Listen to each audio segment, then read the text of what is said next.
So ito na nga, ang dami pa rin natin na mga patient, no?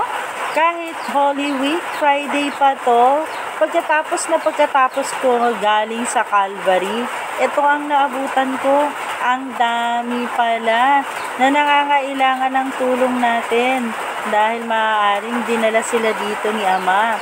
Ang iba dyan, galing pa daw sa hospital at kalalabas.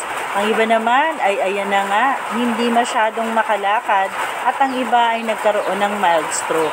Pero nga, kahit anong gawin natin, kailangan talaga nating manggamot kahit ano pang Holy Week yan.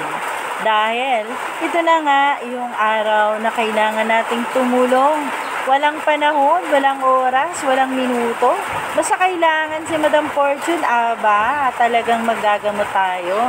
So kahit pagod na pagod, tirik na tirik ang araw, tapos biglang umulan, naku talaga, nakakasar nga naman.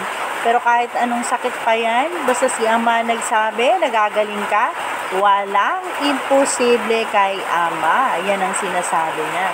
Kaya kayo, paano man ang inyong sakit at karamdaman, nangangailangan ng kagamutan. Baka nga spiritual o physical na sakit yan. Punta na po kayo kay Madam Fortune. Wala pong bayad ang panggagamot natin. Kahit long distance, pwede po tayong manggamot. Ano pang hinihintay mo? Halika na rito sa aking page, Madam Fortune, Babaylan, Cagayan Valley. At pwedeng long distance at pwede naman na kahit hindi long distance. Video call, pwede kitang gamutin. So ito na nga, no? So syempre, masakit dahil hinihilot ko nga. Dahil talaga nahihirapan itong maglakad. Pero kahit pa paano, kahit anong sakit, ay tinitiis niya. Delikado rin kasi yung ganito. Dahil pag ang sakit ay pumunta hanggang balikat mo, maaaring hindi ka na makagalakad.